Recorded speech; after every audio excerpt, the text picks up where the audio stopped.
नमस्कार, देवभूमि इनसाइडर में आपका स्वागत है। मैं हूं आपके साथ निशा रावत। रुक करते हैं आज की मुख्य खबरों की ओर। मुख्यमंत्री पुष्कर सिंह धामी की अध्यक्षता में हुई कैबिनेट बैठक, लिए गए 7 अहम फैसले। उत्तराखंड में एक बार फिर बढ़ रहा कोरोना संक्रमण, देहरादून में 2 कंटेनमेंट जोन घोषित।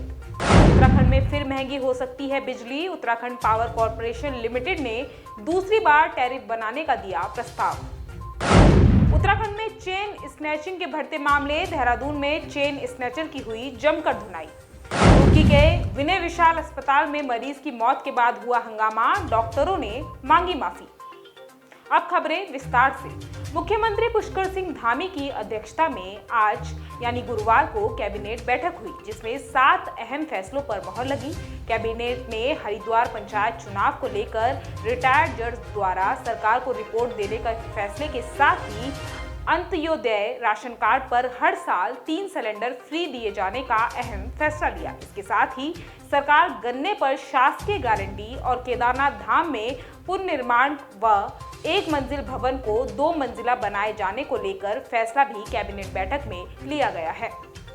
उत्तराखंड में एक बार फिर से कोरोना संक्रमण बढ़ने लगा है। खबर उत्तराखंड की राजधानी देहरादून से है, जहां हाल ही में 4 लोगों में कोरोना की पुष्टि हुई है। जानकारी के मुताबिक वायुसेना के रक्षा लेखा प्रधान निरंतक राजपुर रोड स्थित आवासीय परिसर में एक ही परिवार के 4 लोगों में कोरोना वायरस की पुष्टि हुई है, जिसके बाद देहरादून के इस इलाके को कंटेनमेंट जोन घोषित कर दिया गया है। इस मामले में देहरादून के जिला अधिकारी की ओर से ये जानकारी दी गई है कि 1 सप्ताह के भीतर देहरादून में ये दूसरा कंटेनमेंट जोन घोषित हुआ है। उत्तराखंड में बिजली के दामों में हो रही बढ़ोतरी आम आदमी के लिए एक बड़ी परेशानी का सबब बनी हुई है। ऐसे में एक बार फिर से बिजली के बढ़ते दामों को लेकर एक बड़ी खबर सामने आई है। जानकारी के मुताबिक उत्तराखंड पावर कॉर्पोरेशन लिमिटेड ने दूसरी बार टैरिफ बढ़ाने का प्रस्ताव पास कर दिया है। खास बात यह है कि केंद्रीय इलेक्ट्रिसिटी एक्ट के अनुसार आपात स्थिति में साल में 2 बार भी बिजली के दामों को बढ़ाए जाने का प्रावधान है। ऐसे में जल्द राज्य में बिजली के दाम बढ़ सकते हैं। उत्तराखंड में चेन स्नैचिंग की वारदातें लगातार बढ़ रही है। ताजा मामला राजधानी देहरादून के रायपुर थाना क्षेत्र के किद्दूवाले का है, जहां गुरुवार की सुबह मॉर्निंग वॉक पर गई बुजुर्ग महिला की युवक ने चेन खींचकर भागने की कोशिश की, लेकिन तभी वो लोगों के हत्थे चढ़ गया। इसके बाद उसकी जमकर धुनाई की और बाद में उसे पुलिस के हवाले कर दिया गया। बताया जा रहा है कि बुजुर्ग महिला मॉर्निंग वॉक कर रही थी, तभी एक युवक ने महिला के गले पर झपटा मारा और चेन खींचकर भागने लगा। महिला ने शोर मचाया तो आसपास मौजूद लोगों ने आरोपी को वहीं पर धर दबोचा। इसके बाद लोगों ने युवक की जमकर धुनाई की और बाद में उसे पुलिस के हवाले कर दिया।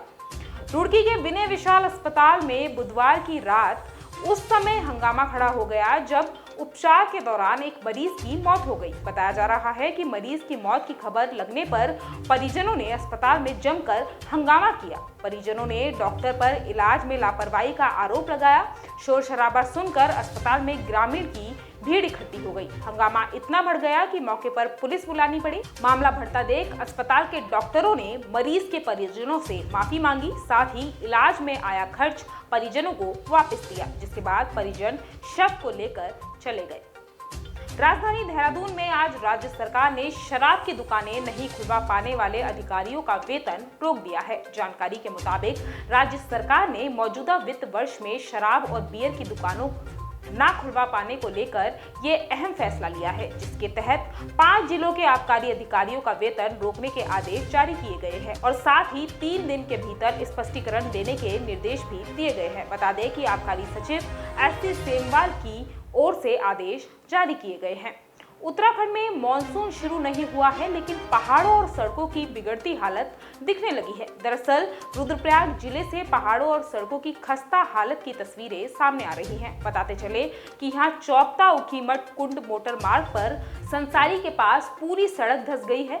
सड़क का बड़ा हिस्सा नीचे खाई में जा गिरा। सड़क के ध्वस्त होने के कारण इस मार्ग पर आवाजाही पूरी रूप से बंद हो गई है। इससे अंदाजा लगाया जा सकता है कि बिना मॉनसून के उत्तराखंड में पहाड़ों और सड़कों की स्थिति ये है तो आने वाले दिनों में क्या हाल होगा।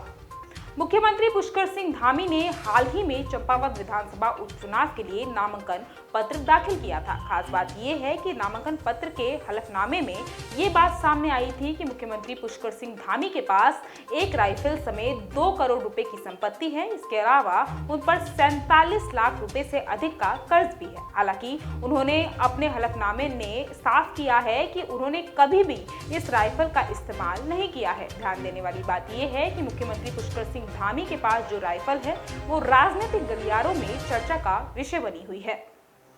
अब खबर ऋषिकेश से है, जहां श्रीनगर हाईवे पर अज्ञात वाहन की चपेट में आने से एक मादा गुलदार की मौके पर ही मौत हो गई है। बताते चले कि आसपास के लोगों ने गुलदार की मौत की जानकारी पुलिस और वन विभाग की टीम को दी। मौके पर पहुंची विभाग की टीम गुलदार के शव को लेकर पोस्टमार्टम के लिए टिहरी मुख्यालय ले गई है। जानकारी ये मिल रही है कि यह हादसा उस वक्त हुआ जब गुलदार सड़क पार कर रही थी। सड़क को पार करते समय मादा गुलदार किसी अज्ञात वाहन की चपेट में आ गई, जिससे उसकी मौके पर ही मौत हो गई। वन विभाग की टीम ने बताया कि मादा गुलदार की उम्र करीब 2.5 साल बताई जा रही है। चारधाम यात्रा पर अब तक हुई 23 तीर्थ यात्रियों की मौत पर स्वास्थ्य विभाग ने चिंता जताई है और उत्तरकाशी, रुद्रप्रयाग और चमोली जिले के सीएमओ से रिपोर्ट मांगी है। विभाग की ओर से जानकारी दी गई है कि हार्ट अटैक, हाइपरटेंशन व अन्य बीमारियों के कारण यात्रियों की मौत हुई है। बीते बुधवार को स्वास्थ्य महानिदेशक डॉक्टर शैलजा भट्ट ने मुख्य चिकित्सक अधिकारियों के साथ चारधाम यात्रा मार्गों पर स्वास्थ्य सेवाओं की समीक्षा करने के साथ ही चारधाम यात्रा मार्ग से संबंधित जिलों के सीएमओ को निर्देश दिए हैं कि किसी भी स्तर पर स्वास्थ्य सेवाओं में कमी नहीं होनी चाहिए। लेटेस्ट अपडेट के लिए देखते रहिए देवभूमि इंसाइडर। आज ही डाउनलोड करें देवभूमि इंसाइडर ऐप।